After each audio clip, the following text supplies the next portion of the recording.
The first ever Monday Night Raw after the brand split, and it was awesome. I loved it. There are a lot of things to talk about that Raw, but first let's start with a new design, new intro, new logos, all that kind of bullshit that happened on this Raw. First of all, the new logo. At first when I saw it, I thought that this is something you could create in Minecraft, something you would see in Lego that looked it still doesn't look very good, but it grew on me at the end of the show. I thought it's alright, it's something new. It reminds me of the old school Raw, the first ever Raw logo, so I guess it's alright. The intro itself is pretty good, it's something new, so it's awesome to see that. It reminds me of NXT for some reason, I don't know why, but it's still amazing. The new set looks familiar, it's nothing really special, nothing new, but it still has new designs, all that kind of bullshit, and those little details are good. Now the announcement team is no longer at the ringside, which is... It's good because it reminds me of the Ruthless Aggression era, because that's when I started watching wrestling and it's, I guess, nostalgic. But on the other hand, in video games, I hated it. So if in the WWE 2K18 you can't put someone through the announcement table, I will really fucking hate it. Anyway, the show starts with WWE Raw GMs. They announce a new WWE Championship and it's called WWE Universal Championship. Now let me stop right here. WWE Universal Championship. That's like a title you would create in 2K16 with all the stars and planets on it. Wasn't it that hard to name it World Heavyweight Championship, WWE World Heavyweight Championship, WWE Heavyweight Championship? Any other name would be much better than that. Now we haven't seen the actual title, so let's hope this name will grow on us. But if it has fucking stars on the title, planets... No, just don't do it, please. It's been announced that at SummerSlam, it's going to be a match for that title. Seth Rollins is the #1 contender, and the other contender will be decided on this show. One Fatal 4-Way match and another Fatal 4-Way match. Now, I thought, yeah, this is exciting, unpredictable. Once I fucking saw Roman Reigns on that ramp, I knew that this is going to be our match. Roman Reigns wins, LOL. I was like, oh, fuck this bullshit. I'm not even interested right now. This show sucks. So anyway, the first Fatal 4-Way match was with Cesaro, Rusev, Kevin Owens, and Finn Balor. It was a great match. I really enjoyed it. Fast-paced, much stuff going on. You know, whenever I see a Cesaro, it seems like he's always pissed. It's just so obvious that he wants to be a much bigger part of the roster, much bigger part of the show, but he's just not getting it. It's just so obvious in his face, but whatever. Finn Balor won this match. I think this was very predictable because Finn Balor is the only guy that should have won this match.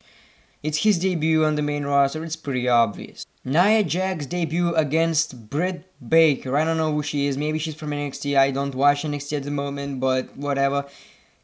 It was a squash match, just a debut match, nothing really special. Nia Jax won, so that's it. Another Fatal 4-Way match between Chris Jericho, Sheamus, Sami Zayn, and Roman Reigns. Now, this was the most predictable match of the card. If you're not putting these jobbers who were just squashed by debuts or Braun Strowman.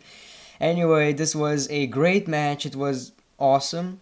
I wasn't really watching it all the time. I wasn't really interested in it. I skipped something because it was too much predictable. When it's too predictable, it's not really that interesting. We all knew that Roman Reigns is going to win this match. So he won this match by defeating Chris Jericho. Then we got a new day segment. They bring a fan from a crowd whose name was Sunny Boy. It was a pretty funny segment. They were celebrating their longest reigning WWE Championship, Tag Team Championship, title reign, whatever it may be. And then the Bullet Club, the Balor Club, Carl Anderson and Luke Gallows came out, beat the shit out of the New Day.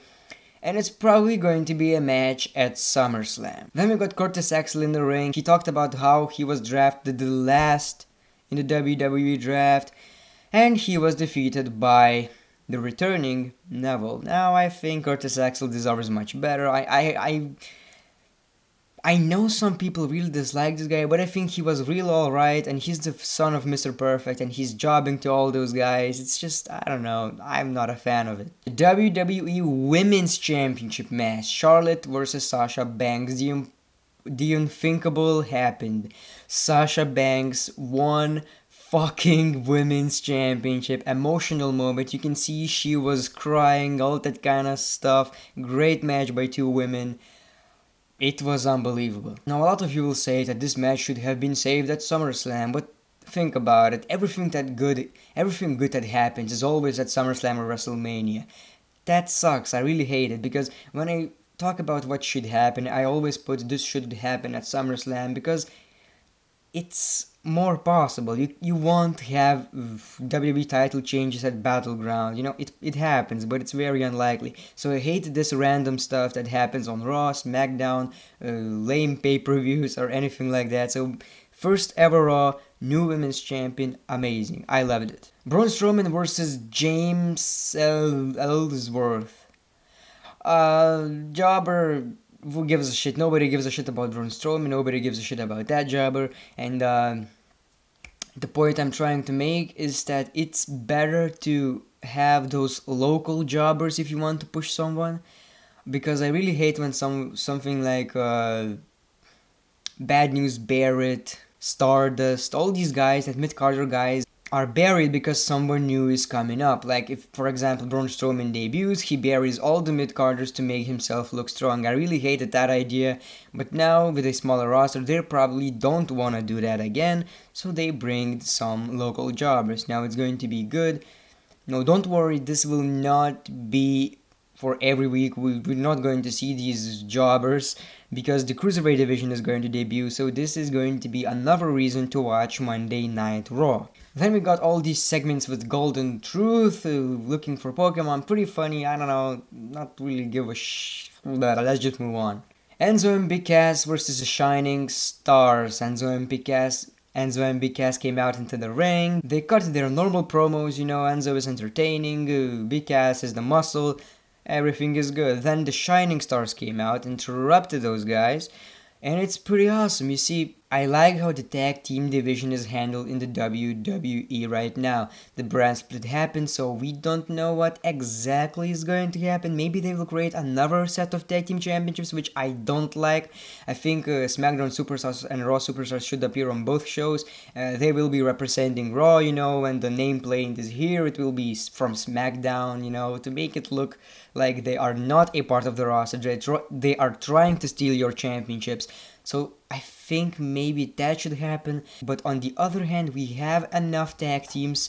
Maybe we should have a bit more of those. So another set of tag team championships could be created. But you really need to push all these tag teams. You need to make that division so strong that two championships would not make other championship look bad. Anyway, Enzo and Big Cass won this match, which I think is a bad decision because they are over as hell, and Shining Stars need something to make that, if it's a rivalry, relevant. So I think that with a roll-up or something like that, Shining Stars should have won, or disqualification or something like that.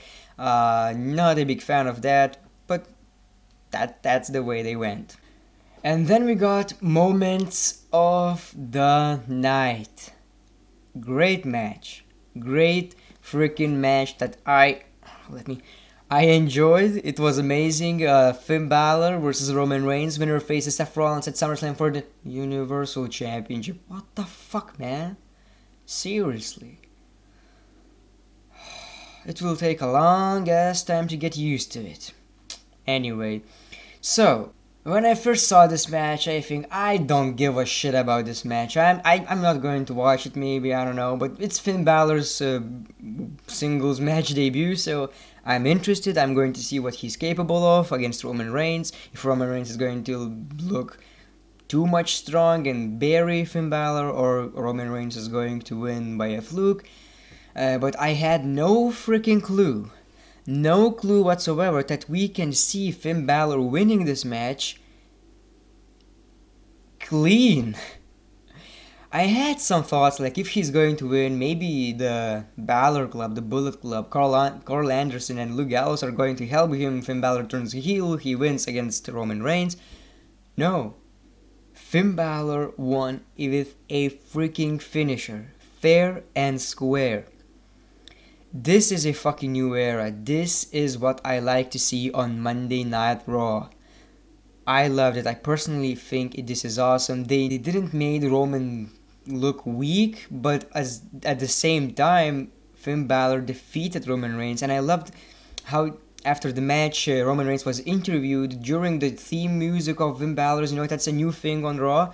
He was asked what he thinks about Finn Balor's win, all that kind of bullshit, and Roman Reigns said, I really hope that Finn Balor defeats Seth Rollins because I respect this man and I want to face him again. That's what I like. No bullshit, no excuses. He lost this match, he admits he lost the match, and that is great. Unlike when John Cena lost against The Rock, he said, I wasn't John Cena, that wasn't the real me. I hate this bullshit. You lost the match, admit it. I know wrestling is scripted, right? It's fake. But not to make the person look like a fucking Superman. You lost the fight, make other guy look good, and that's the way I like things. Anyway, I would give this Raw, you may not believe it, 8.5 out of 10. This was great. And the only thing I would have liked is if it had more segments. We did not got segments, but it was the first show. They didn't had a lot of time for it, but they had a time to debut fucking Braun Strowman. Anyway, it was a great show. I loved it. Let's hope that it will stay this way. Now, tomorrow I'm going to do a SmackDown Live review, and we will see which show is better. I might just upload something today, I don't know what. Maybe a top 10 video, top 10 things you didn't know about some superstar or something like that. I don't even know, I have some ideas written. Now the channel is struggling, the channel is fucking dying. I don't know what to do, I'm so frustrated, I'm so stressed out. I really hope that this thing works out. If it doesn't, I love YouTube, don't get me wrong. This is my hobby and I fucking love it, but it's very stressful if you see that views go down, subscribers go down, you don't see much growth in your channel. It's very frustrating, but I'm just staying positive and keep uploading, and I work as hard as possible, harder than ever before, to be honest. I upload every fucking day, maybe 2 videos will be uploaded today. After this one, another one. I don't know, if you want to really support the channel, what would help me? That like button. That really helps you. I know that you enjoy the content. Comment what you thought about Monday Night Raw and give me a rating for the show. If you haven't subscribed, make sure to subscribe. That also helps. Just don't unsubscribe. That would be bad. And you can support me on Patreon. The link is in the description. You can pledge $1 a month, everything like that, and that helps a lot as well. So thank you very much for your support. Thanks for watching. Monday Night Raw was great. Maybe it's a reset button on WWE. I really hope so. The great one. Peace, love, and hugs.